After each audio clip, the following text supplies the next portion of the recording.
Ladies and gentlemen, we have a phenomenal show for you today. I'm wearing the V for Vendetta mask because I just saw it last night after going through some crazy personal breakdowns, and it completely inspired me, which then now led to this awesome conversation that Braxton and I get to have today. Because V for Vendetta, if you have not seen it, has been a phenomenal movie, period, that I feel like kind of just opens people's minds to how society is being ran and how we get to fight back. I'm not gonna wear this mask the whole entire time, but I thought it was kind of cool because it was here. Shout out to Passion for having this. I look pretty masculine, huh?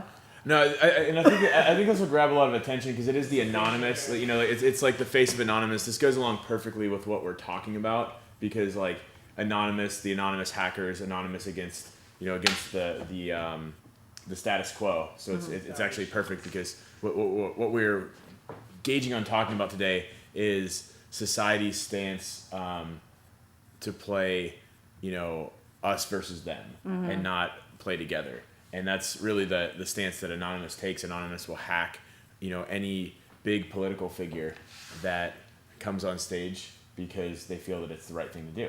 Does Anonymous actually use this specific mask? Because this is a V for Vendetta mask, right? Yep. Ooh, I get it now. See, I feel so out of the loop. I just go about the good fight and I don't pay attention. I get to, though. So if you guys know anything about, Anonymous or links that I should check out, please send it to me. I'm all about it.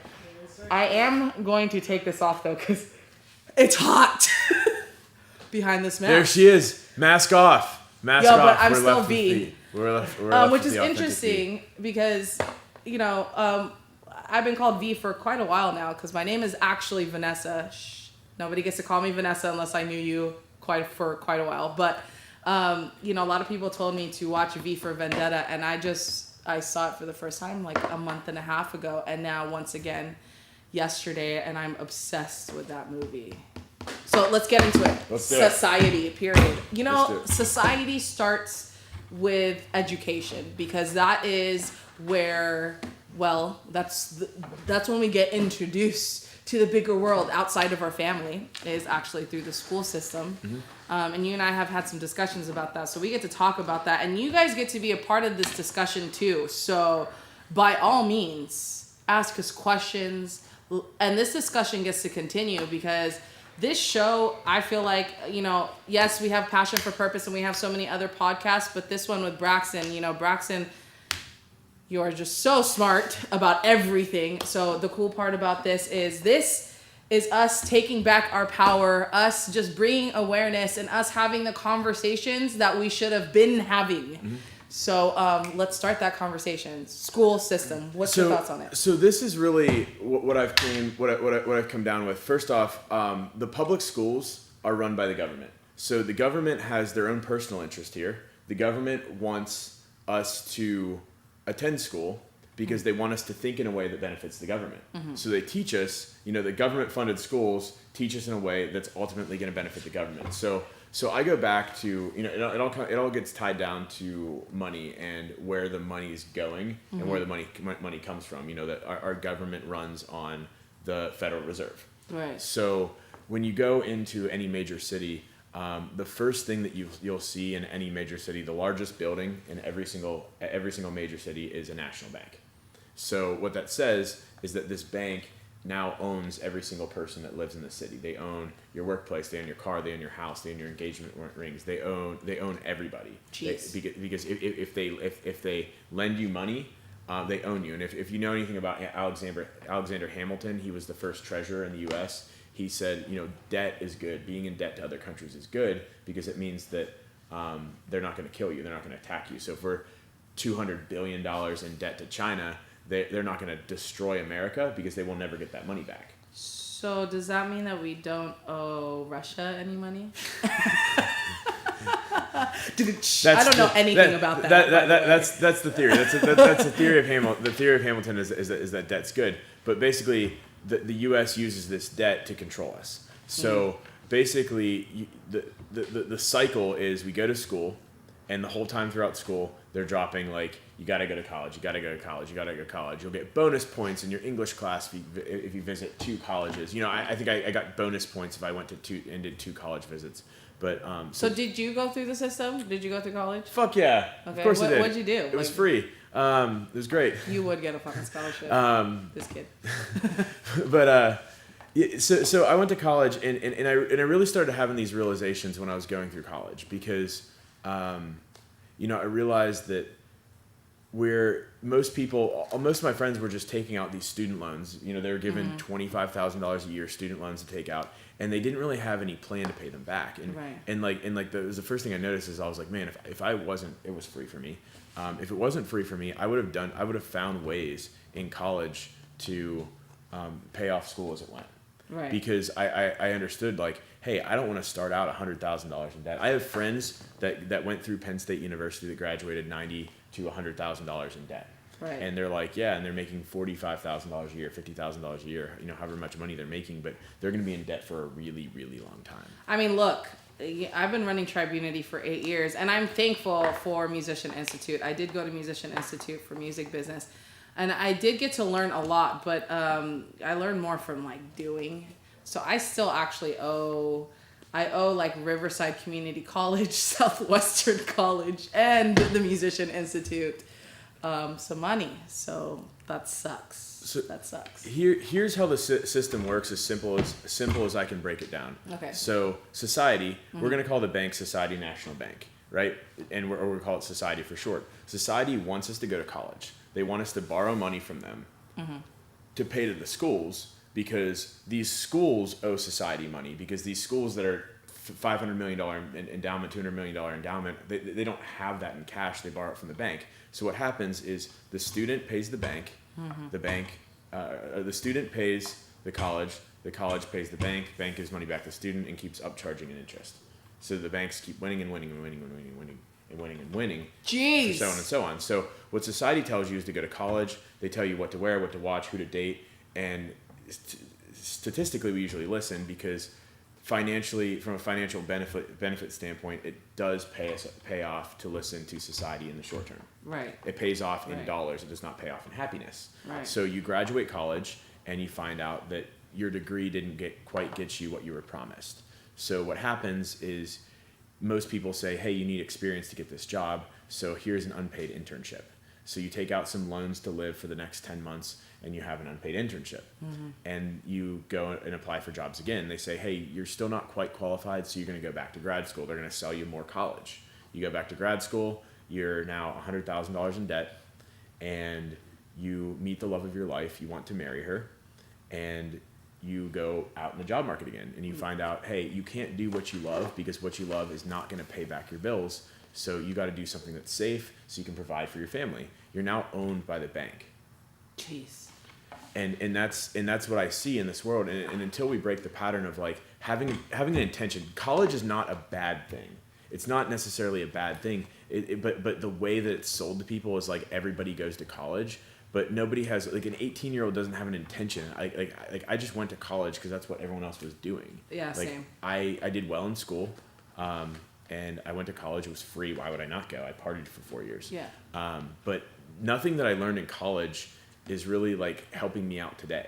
I went to college for industrial engineering, which is a pretty decent major to go to school for, but I learned more from like business ventures that I did, apprenticeships, internships. I learned more from that stuff than I did from college, because college taught me my academic side, but that didn't really get me that far. Like I learned how to be book smart, but street smarts is really what's going to get us to where we want to go. Yo, that's actually how Tribunity started, because I was literally at Musician Institute, and I just kept meeting people that was like, yo, you're doing so much. Like, what do I got to do to get involved? And I realized, like, hold up, we don't have to pay somebody else to just talk to us about these things. It really is more about going out there and experiencing. I mean, especially in the entertainment industry. Now, don't get me wrong. If you're studying to be a doctor, obviously you should go to school.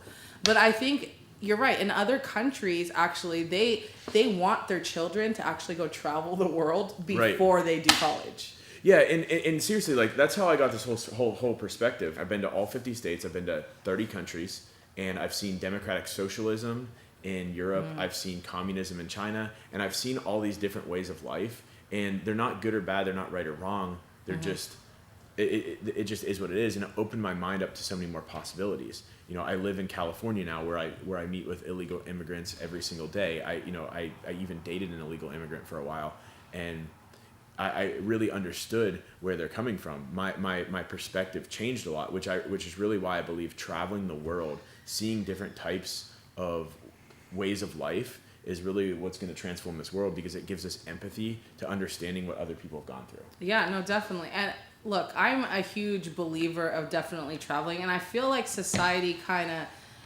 created like this fear, especially in America. They created this fear about traveling. Like when I was going to India, when we did our nonprofit stuff, everybody was like, don't eat the fruit, don't drink the water, don't. You got to get all these, the vaccinations and all that stuff. I actually didn't do any of the vaccinations, and I'm not saying like, hey, you don't have to. I grew up in a third world country, so I figured I'd be safe, and I was.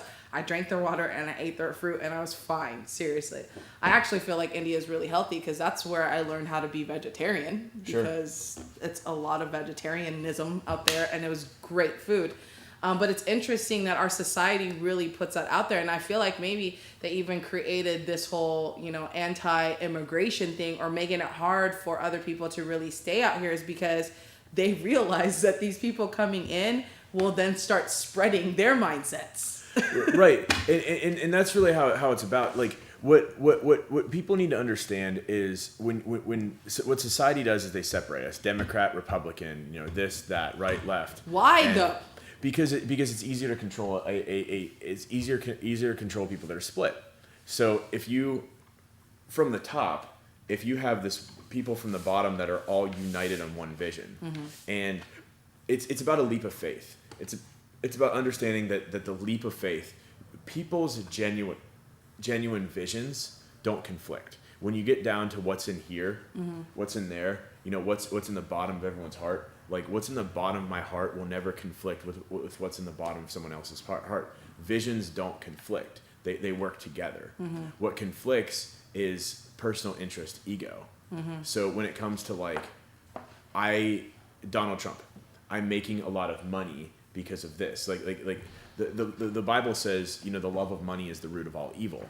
Because when people do things because they're making money, money's not a bad thing. And I'll iterate that several times throughout this conversation. Money's not a bad thing, but when you're selling out to money, that's what the root of all evil is.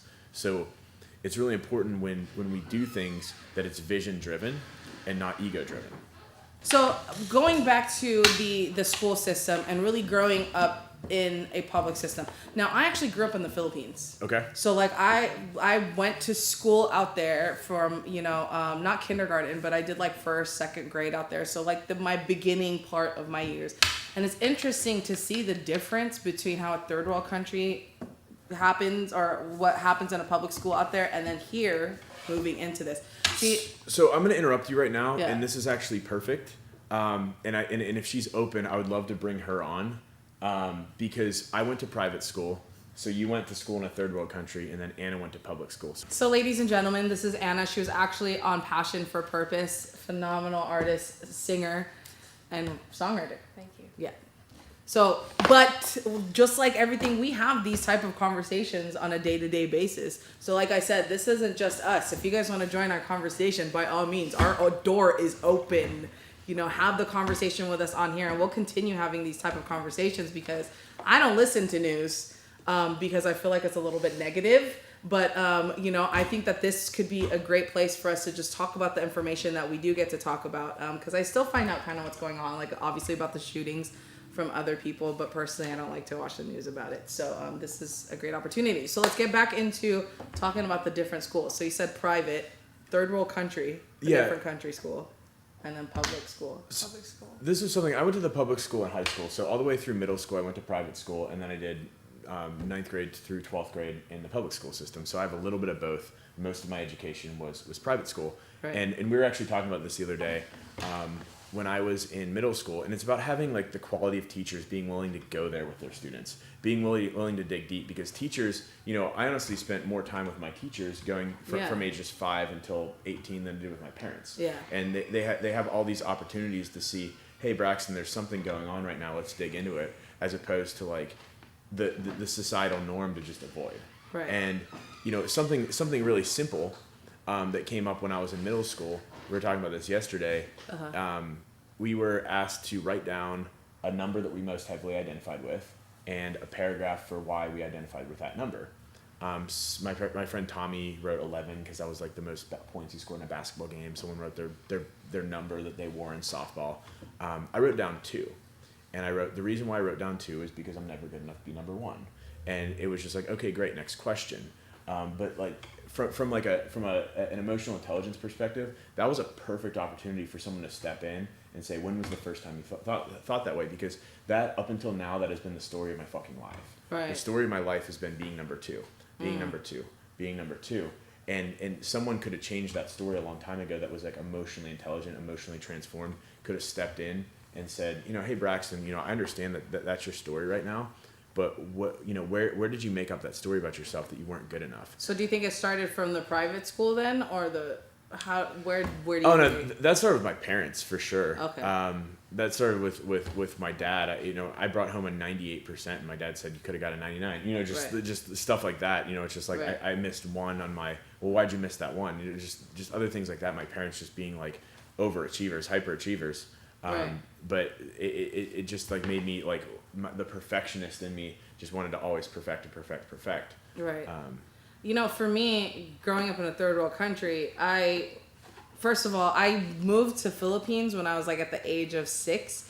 So I only knew English. And then going into a school system, although in the Philippines, you have to take a English class. So, but it was interesting because it went from like kindergarten painting in America to like I would get hit by rulers if I didn't have my nails cut correctly or whatever. It was interesting. Like if we were late or caught talking, we had to balance books on our head. It was so interesting. Wow. I also went to Catholic school in the Philippines. So, but what's so interesting about that is, and from what you were saying, the situation that I grew up in was the fact that I had kids around me saying, like, constantly making fun of me, saying like, oh, you think you're all that, like just always making fun of me. And even though I was on top of my schooling, because my mom was very good at making sure I was on top of my school, I felt like I had to dumb myself down. So I actually did that for the longest time until recently, until I went through an emotional intelligence program and I was like, hold up. No, I'm good at what I do, and it's because the universe said you get to be good at what you do, and just go forth. Hence the reason why I'm on camera now. Like, I feel like I have something to say now. Yeah. Say F anybody that doesn't agree with it. Who cares? Either you agree with it or you don't agree with it. It's just a freaking conversation, and we all have voices. So, but yeah, growing up from a third world country to then going to the Philippines, back to America was interesting because in the Philippines, you go to school from like before the sun comes up till it goes down. So I noticed that, and I kind of skipped a grade because of how the age kind of works from the Philippines to here. But like even then, I had to dumb myself down even more because I was ahead of the class. But in order for me to fit in with my peers, I had to be like, oh, I don't really care. Like I really half-assed a lot of my schooling, and I still got straight A's. Really. Yeah. Anna, what about your experience in school? My experience in school, I love you, my elementary and high school teachers. I know some of you follow me on Facebook and might follow this.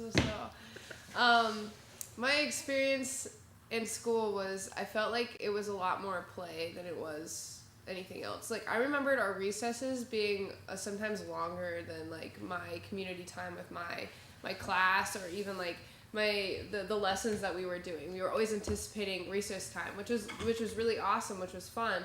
But during that recess time, if we were able to like be together as a class, as a group, as a team, versus all of us throwing snowballs at each other and like fights and stuff, yeah, that's fun. But it's not something that like when you're in 11th and 12th grade and you graduate with a class that doesn't even like each other, like it's it sucks, you know, and not only that, but like the education, we could have been supporting each other with how we're learning and how we're doing homework. And I just feel like when I went through school, it was a lot more play than it was work, and then it was always changing. So every like 2 to 4 years, Common Core came out when I was like in 10th or 11th grade, and then the math started changing. So like I was grandfathered in. I didn't have to worry about that, but my little brother coming up had to learn a completely new, different way of doing math, a new, different way of doing science problems. The problem is that they're switching it up. The education, they're switching it so much. Like once the congressmen or people go through their time through office, they have different education bills that come out. So then after 4 years, another one will come out. That education system will change. And then it'll change again, and then it'll change again. So these teachers are constantly having to like adapt to whatever is above them, with the education law. So I feel like it's when I was going through school, it was more like the state, more the country than it was the teachers. Because the teachers, they were doing a really great job, but they were always having to adapt what they were saying, and they had to filter themselves a lot. They can't teach unless it's underneath a certain, you know, structure of what the government, what the state wants them to teach. So what I'm hearing is the government doesn't trust its individuals to carry on a quality education itself. So they have to they put in boundary on all of this stuff that needs to be done, and the teachers' hands are tied for getting their own, you know. I believe people that go into our public education system, even private education system, teachers that go in really want to make a difference. Yeah, they really passionate do. About it, and, for sure. and my brother's a high school teacher in Boca Raton, and he knowingly went out of college. He's really intelligent. Knowingly went into the school system wanting to make a difference. He knew he wasn't going to make a lot of money being a teacher. That's just that's fact. You will not make a lot of money being a teacher, unfortunately, in America, but he wanted to make a difference, and he ran into that system where his hands were tied. You know, you got to do this and that, and he's like, well, I want to teach these lessons, but I got to get back to this curriculum and teach them this busy work, because like, when was the last time you used the Pythagorean theorem in your daily life? I don't even know what the hell that's about. Like you know, it's just like there's so much that they could be teaching us in those 18 years. When we graduate college and we got into the real world, we learn that nothing we learned up until now is applicable. So now we're basically we're given all these tools, and like you're smart on paper, you get good grades and whatnot. But like, did it really teach me to prepare for my life? Did it teach me how to build a business? Did it teach me how to influence people? You know, Dale Carnegie, How to Win Friends and Influence People, was one of the first emotional intelligence courses in the United States, and that was something that I find very valuable. You know, when we were in recession in 2007, the first person the government was talking to was Tony Robbins. How do we get out of this recession, Tony? How do you save us? And they didn't say, how can we put in a new curriculum in the school? They went and talked to the people that are real influencers, real difference makers, and said, we need to get ourselves out. And like, I believe that what it does is it honestly sets us back. You know, focusing on you got to have these good grades, you got to do this, you got to do that. It sets us back from what we really want to do. Like, Anna is one of the most talented musicians I've ever seen in my entire life. She speaks so beautifully when she's connected to her vision. And I'm just gonna bet, I'm just gonna throw the dice right now and say Anna probably was not encouraged her vision in school. I mean, not really. It was always like the side encouragement. It's like, yeah, you're really great. You should, you could totally do that. But that's not something that's like preached from teachers or from counselors, from anybody really in school. Like, the only thing I really remember in like middle school and high school was, well, I guess our middle school and high school was the same thing. We didn't have middle school. We had a really small school. Was basically like college or going into the military. Speaking of which, yeah, we totally had a conversation about that. Yo, I was actually in Air Force ROTC in high school, so I almost joined the military too. So, Yeah. Hey, nothing against military. I grew up in a military family. So, but I think it's interesting that high school, especially, they start to urge you into the next thing. It is essentially it's all about college. the system. Yeah. It's all about military. I mean it's all about like putting people back in place in the system that's already created, because people are afraid of the unknown. They're afraid of, hey, what if we find a different way? They're afraid of what if we try this? What if we try this? And it's just like, that's against the societal norm, so it scares people. Mm-hmm. Anything that goes against the societal norm is scary. It's really scary to dig deep. It's really scary to find your center, to find your spirituality. It's scary to be empowered. Being empowered, with great power comes great responsibility. Mm-hmm. It's scary having all that responsibility. Understanding that we as a people can look within and create all the changes that we want to make.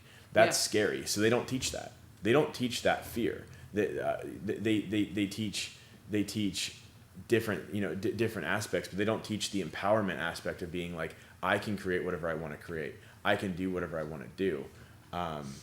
That's not taught these days, because it goes against the societal norm. It goes against, hey, what if 1 April, what if, and this is just throwing this out there, what if 1 April every single person in America refused to pay taxes? Every single person said, no, I will not pay these taxes. I will not pay these taxes. I will not pay these taxes. Then they send someone out to get us, but what money do they use to pay them? So we as a people can break the societal norm by literally standing together and saying, let's create a better system. This Definitely. System is not working. Let's stop paying our taxes. Taxes are non-constitutional. We can stop paying our taxes and start doing something else. Yeah. Have you seen the movie Zeitgeist? Mm-mm. Oh my gosh. So many movies. How have you not? But yet you know all this information, so I feel like it's like I wrote these movies. I just don't watch them. Apparently, no. Zeitgeist, guys. If you haven't seen it, it's a documentary. It's on Netflix. Watch it. It totally changed my life and like my views on society. And then the cool thing is Zeitgeist 2 actually came out with, I feel like a solution to the issue, and they were actually talking about that, just really being able to stand up to the banks, and one of these days just all of us coming in with all of our cash or whatever and saying like, you know what, this doesn't mean anything to us anymore, and your money is no longer good here. Yeah. Congratulations, you're now bankrupt, and if you would like to live in our system, we would like you to provide value with us once again. Yeah, exactly. So I want to know your guys' thoughts on, the school system. How we're all about creating solutions here. So how can we solve it? Personally, from the discussion that we had, I feel like we should definitely have emotional intelligence programs in schools. 100%. And really, and I think it starts with the leadership. It starts with teaching the superintendents to train the train the teacher. If the superintendent was someone that was like emotionally very intelligent and said like, hey, given some teachers some situations, hey, if your student seems like this, don't be afraid to dig deep and go there. If your student says this, don't be afraid to find the root of the problem. Every single problem, every single story and interpretation gets shifted when we reach the root of the problem. Where was the first time in your life that you learned that? Right. What story did you make up about yourself since then? How has that been the story of your life up until now? Right. How can you rewrite that story? Right. And teaching the superintendents, teaching principals, teaching all the, even the teacher, even like the head teacher, to teach the teachers, and then it's a ripple effect. Ripple effects. So it starts from the top, where instead of trying to get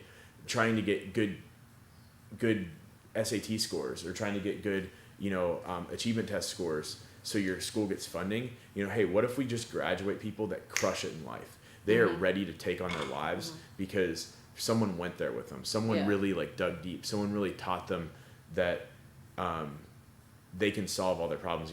Every single thing that's happened to them, every event that happened is neutral, and that their interpretation is what chooses which direction it goes. Yeah. And teaching teachers to do that with our young children is really what's going to change the world. And I really feel like it really comes down to just letting people be passionate about what they're passionate about. Like, we have passionate teachers that really want to make a difference. Allow them to present a curriculum and just allow them to move forward with it. I mean, look, if they're passionate about it, then best believe they're going to do a phenomenal job. I mean, as long as they're not passionate about, I don't know, touching the kids in inappropriate ways or something. Like, but I feel like the people that actually really want to become teachers is because they want to teach. They're not in it for money, so just let them be.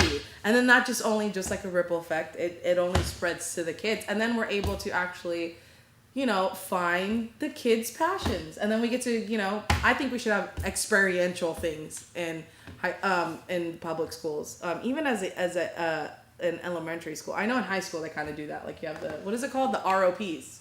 They're even digging into, like, you know, a lot of times they number off in school to pick teams, you know, 1, 2, 3, you know, to pick the teams instead of like doing team captains, because, you know, it's about, they're like, oh, it'll hurt their feelings if they get picked last or whatever. And it's like not being afraid to know you're picked last every single time in the road. That's feedback for you. You know, what can you do to not be picked last? And just being real and authentic of saying, like, you were picked last. And talking about it. Yeah. Like, reflect on it. Let's have discussions about it. I feel like now, especially, like, emotionally, we cover up so much. Mm-hmm. Like, especially going through, like, kindergarten, first grade, second grade, third grade. Like, oh my God, he hurt my feelings. Like, they make us so, like, in touch. Like, they don't...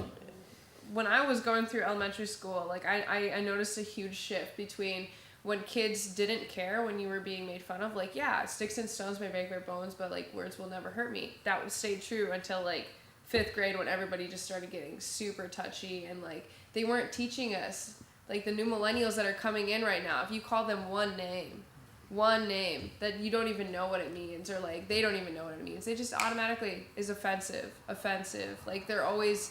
We grew up in a place where we're not playing together. We're always playing against each other all the time. Mm-hmm. And you look at recess, you look at competitions in math club, and everything. Everything is a competition from the day you're born to the day you graduate. And it's not healthy competition. Right. And there is healthy competition. Like, I do believe in sports and healthy competition. It is fun. But yeah, I mean, we really do get to work together and really instill that in kids. Now, when Christine Morel and I went on that 27 city tour for the I Believe in Us campaign that we did, and we spoke to, like, boys and girls clubs and YMCAs, that was just a phenomenal experience, and they felt the love, and they got to, you know, we had friendly competition. We were throwing, like, marshmallows in each other's mouths. It was hilarious. But yeah, just kind of doing that with the kids more often and allowing them to see, like, hey, whatever you're passionate about or whatever your dreams or your goals are, like, in order to succeed, it's about working together. And just that one show that we would do at that specific Boys and Girls Club, like, there was a massive shift. So I can only imagine what would happen if we actually had this constantly going in schools in general. When people understand that, like, everything is just a reflection of our own behavior, mm-hmm.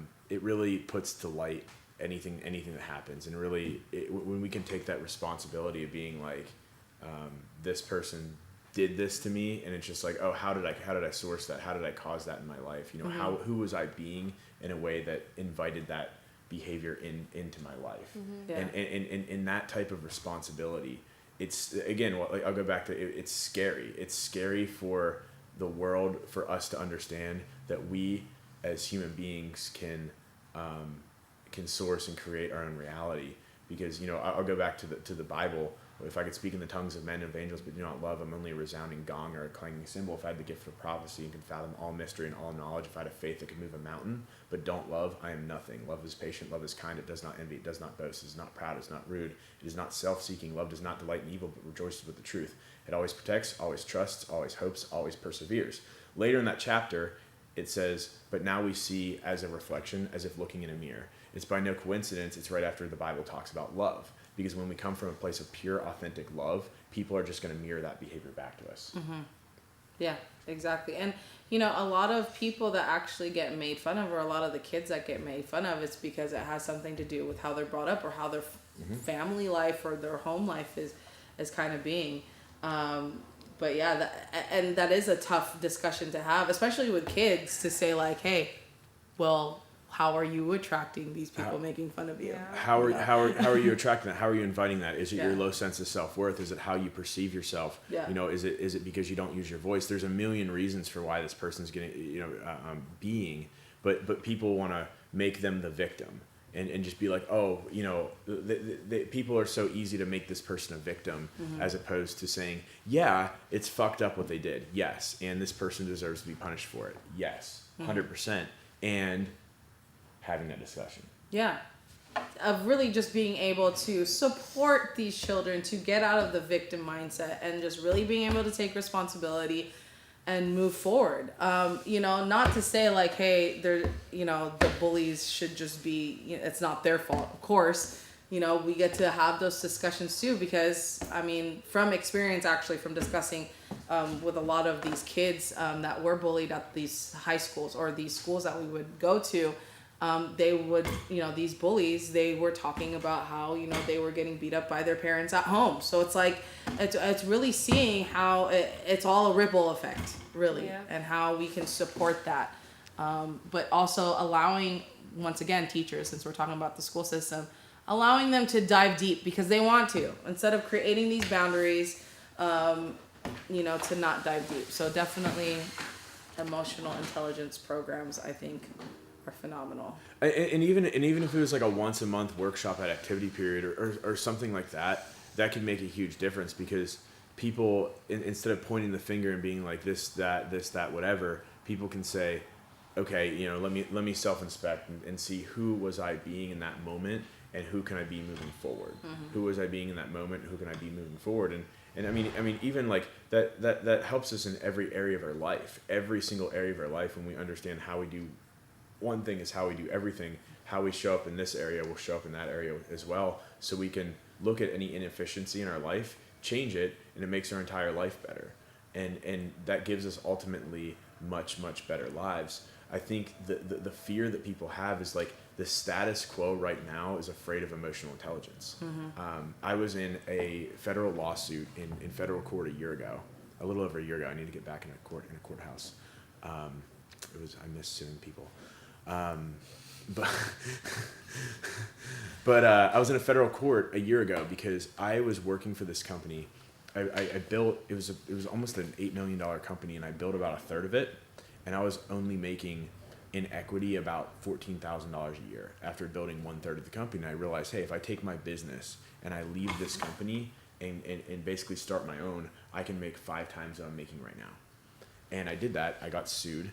I did a counter sue. It ended up being a lawsuit. It went all the way to federal court because it was breaking the status quo. It was me saying, hey, I don't need you anymore. I don't need you anymore. You provide no value to my life, and I'm cutting your margins out.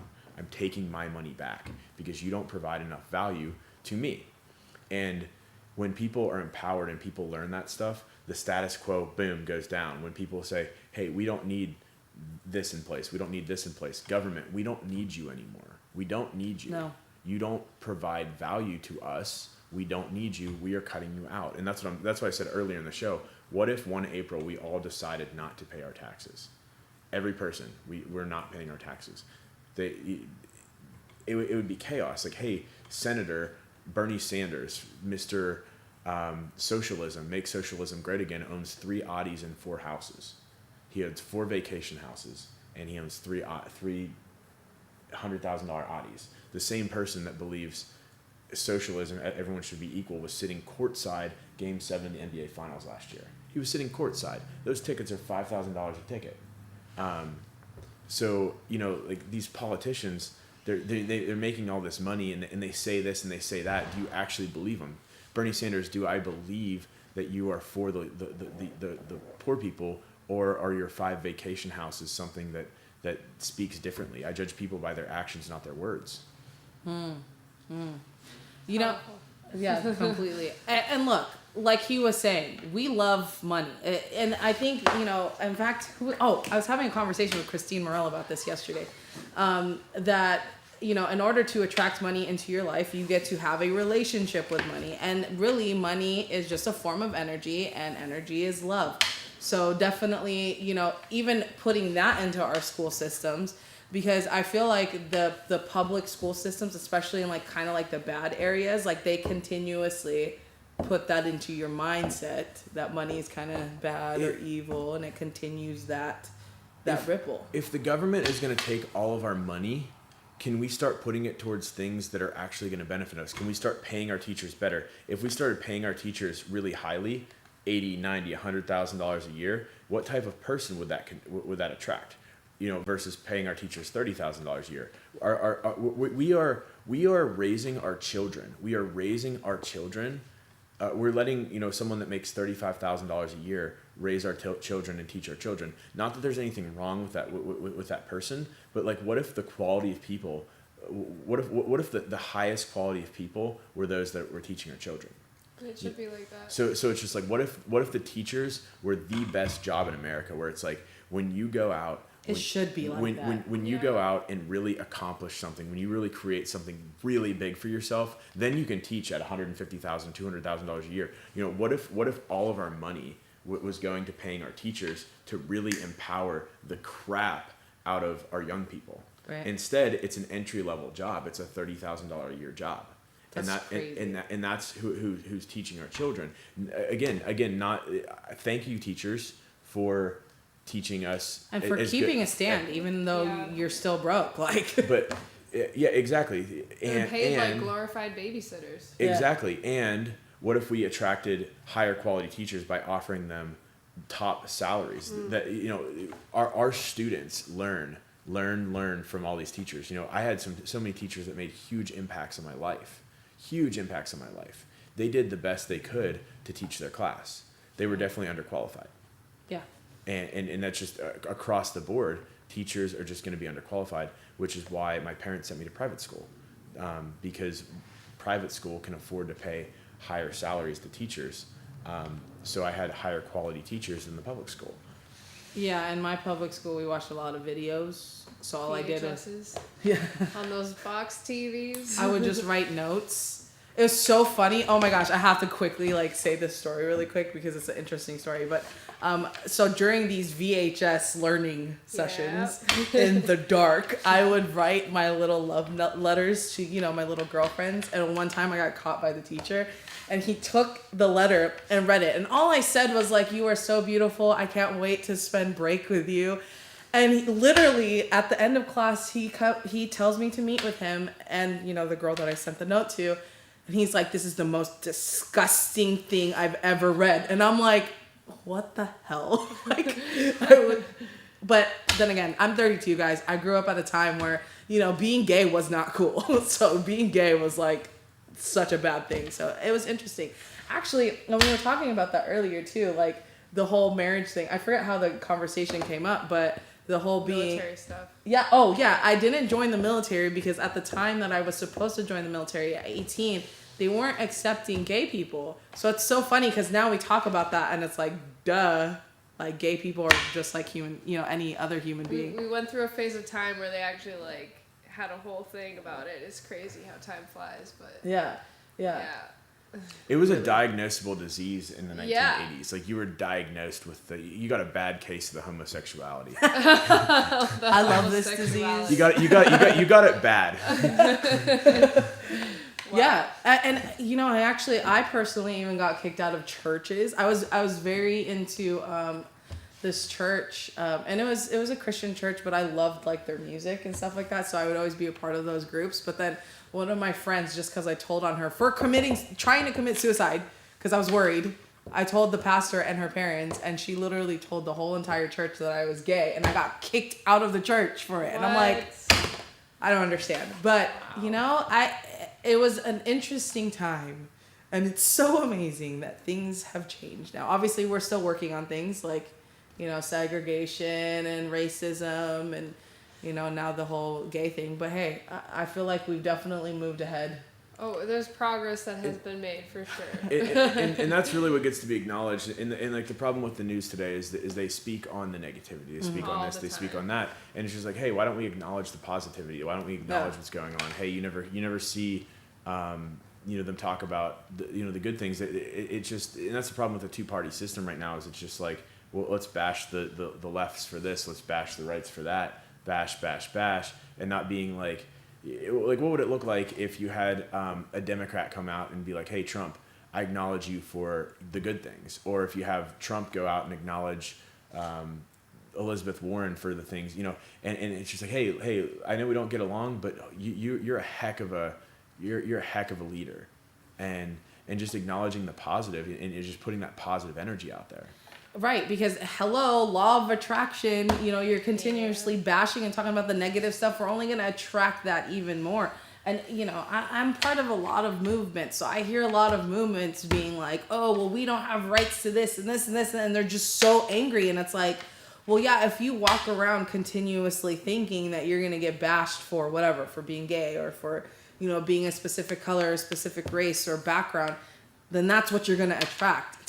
Once again, it's about taking responsibility of your mindset. The issue that I've seen when I look at it is the fact that negative news sells. Negativity sells. It's being short. Why though? Why are we so drawn to that? Because we as people are addicted to instant gratification.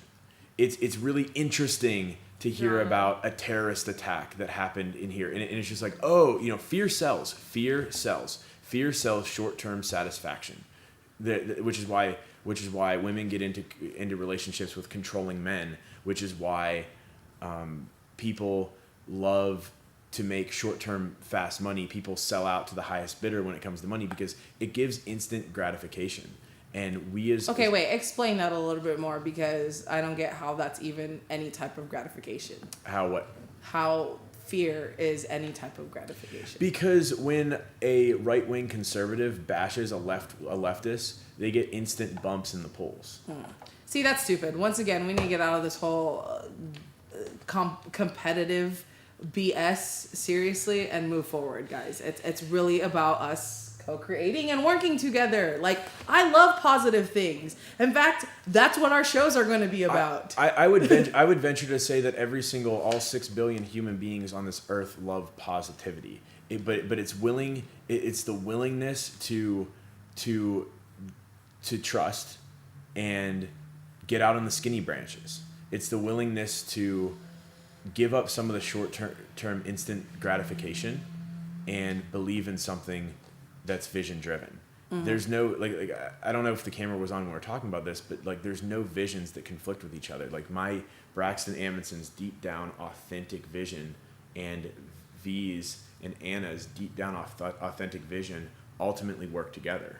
Mm-hmm. All of them, all 6 billion of our visions, I promise you, work together. 1,000%. All 6 billion. But what happens is we go deep, we go deep, we sell out. And then that's the gap right there is what conflicts. And it's really, and I was talking about this the other day. Every decision that I make is a fuck yes or a no. Whether it be the people I hang out with, the things that I do, the things that I say. It's either, is this something that's really, really burning my fire, or is this something that I'm doing to kill time? And if it's not a fuck yes, it's a no. That makes sense. That makes a lot of sense. I get to make decisions like that too. And I do. But so look, we have about 10 minutes left. So I guess we can start off with a kind of, closing notes of this hour that we got to spend together, just kind of going through the school system and society and the changes that we get to make. Like I said, guys, this is an ongoing discussion. We want to have this show so we can talk about this. We get to stand for one another. We get to just be there for one another and have these discussions so that way we can just solve it, because it's up to us. It's up to you. It's up to me. It's up to him. It's up to her. Like, we just get to change what the heck is happening right now. Period. We get to use our voice. We get to speak up. When there's something that's going on that is that we're not aligned with, we get to stand strong, stand our ground, and really act on it. I think it's really popular nowadays to just protest, but it's just like, what are you doing to make a difference? Are you just protesting to protest? There was protesters arrested in Seattle after the election. They were protesting that Donald Trump won. There was 19 that were arrested, 18 didn't vote.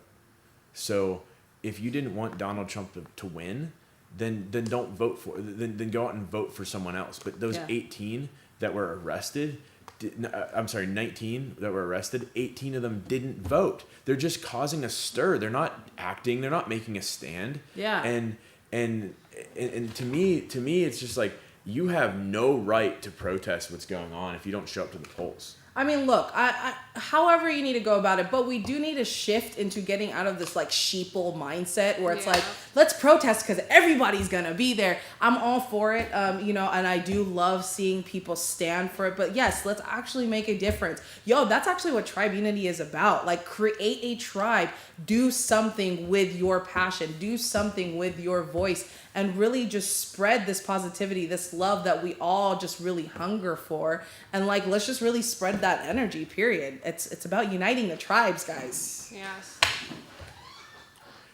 Anything else to add? I mean, there's a lot to add. There's a lot more places I can go. Anna, do you have anything to add right now? I would say educate yourself. Like I was talking to Passion back here. The less educated people are going to be more willing to follow someone who's educated. So like Braxton's really smart. There are a lot of people that would follow him because he's got a lot of information, a lot of stats, a lot of things that he can put out there that is very believable.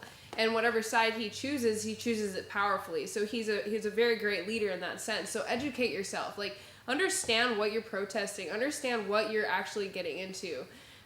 Because it's so easy to go on CBS News, NBC News, CNN, anything like that, and it's very biased. So understand, like, the news and the place that you're getting your information from is going to be extremely biased based on where you are getting it from. So educate yourself from all different platforms, and that goes with like everything.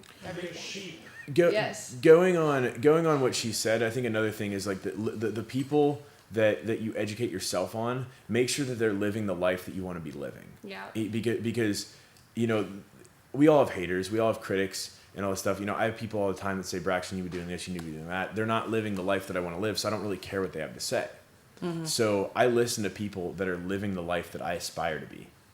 And that's how I choose who I listen to, who I follow. Are they doing the things that I want to be doing? The first coach that I hired, his name was Sal Mariano, and he was traveling the world, different country every single day, speaking in Europe, and he was recommended to me, and I was like, man, that's exactly what I want to be doing. So it makes complete sense that I choose this person to be my coach. Mm-hmm. Yeah, and look, don't be scared to reach out. Look, we're here for you guys. You can honestly hit us up on Tribe Unity. I'll connect you with them if you want to learn from them, and even from myself. And we have a whole group of amazing people that can support you and whatever you want to get done. Like I said, it's all about making a stand for each other, with each other, and really making a difference so we can change how society is being ran. Like, hey, we live in America, right? And we are told that we have the freedom to, voice our opinions. So let's make that difference and really use that. What opened up for me there and then is the fact that like our teachers, like, when I'm a 14 or 15-year-old kid, is my teacher living the life that I want to be living? Generally, no. I realized that when I was 16 years old, that my teachers were not living the lives that I wanted to be living, so I didn't fucking listen to them. I didn't care. Mm-hmm. I literally did not care that my what my teachers were saying, because I'm like, I looked at their lives and like I was aspiring for something a lot bigger. So the public school was so ineffective for me from my sophomore year on, because I just realized the life that I wanted to live and none of them were living it. So why would I listen to them? Now, just to clarify, because I know that we do have some high school students and some middle schoolers. Hey, this does not mean for you to just walk around and just say this to your teachers, because no, not at all. Like, know that they are there because they are there for you. And they are doing the best job that they can. Mm-hmm. They are. They are with all the knowledge and all the power that they have within them. They are doing the best job they possibly can. It's just a matter of giving them more resources and more freedom to live the life that they can, and that creates a world where boom, there's so much power. So like, teachers aren't paid because ultimately high schools are not effective. If our high school system was so effective in having children ready for the real world, ready for life, then they would be paid as such. Someone would take a stand and say, let's throw tons of money at these teachers because they're doing an amazing job. But right now the system is so structured in a way that their hands are tied. Right. But you know what though, students, even though you may not be an adult yet, oh man, especially nowadays, this new generation, you guys are so smart. You have so much power. and you have so many capabilities that you yourself can make that difference. Build that relationship with your teachers, build that relationship with your peers, and figure out how we can make a difference together. Seriously. Yeah. Request for things. Like, if you go to your principal and say, hey, you know what, I think we should have a program about emotional intelligence, have them call us. We'll bring an emotional intelligence program. We will seriously bring in an emotional intelligence Tour course. bus travel across the United States. I would love in our free time if Anna and I we're like, hey, on Friday we have the school we got to speak at, and that would actually be amazing if we went into these school programs and got to sit down with students and ask authentic, real questions and dig deep and go there with them. Be like, when was the first like I didn't learn any of these questions until I was 24 years old. 24 years old. 24. I'll go 24. 24. I think I was 24 when I started really realizing, and then I really dove into it when I was 26. But like, if we were taught that at a young age, and we're taught to hold each other high, hold our teammates high, hold our fellow students high, that creates a win across the board. Definitely. Man, I can sell this. Yeah, so we definitely, guys, I know you're out there because we did that 27 city tour. I know you guys are following us. So let us know if you want us to come back, if you guys know of other schools. If you guys are just tuning in, hit us up. We are down to go out there. We've done this before. We get to bring in new people and the same other people that did it and do another motivational tour. Yes. Motivational concerts. We'll bring music, fun, and we'll do some emotional intelligence. And let's change the world together. You and I. All of us. Together. Yes. I'm in. Definitely. I'm enrolled. Definitely. So we have a couple minutes. Go ahead and blast out your Instagram so that way they can go ahead and get in contact with you. Follow me on Instagram at Braxton Brax, BRAXX on BRAXX. Braxton Brex. So easy. Follow me at Anna Maria Truax, all together. MARIA Anna Maria Truax. Awesome. You can follow me at The Real V Fournier, but that's FUNE or fun with an E. The Real V Fournier. Or you can follow us on Tribe Unity. DM us. We are here. Open conversations at all times. If you guys want to come into the studio, you have something to say, your voice is powerful, please come join us here at the Tribe Unity headquarters. Shout out to Jeb Films again for making this all possible. As usual, always making us look good. Thank you guys so much for tuning in, and we love you. Love you. Deuces.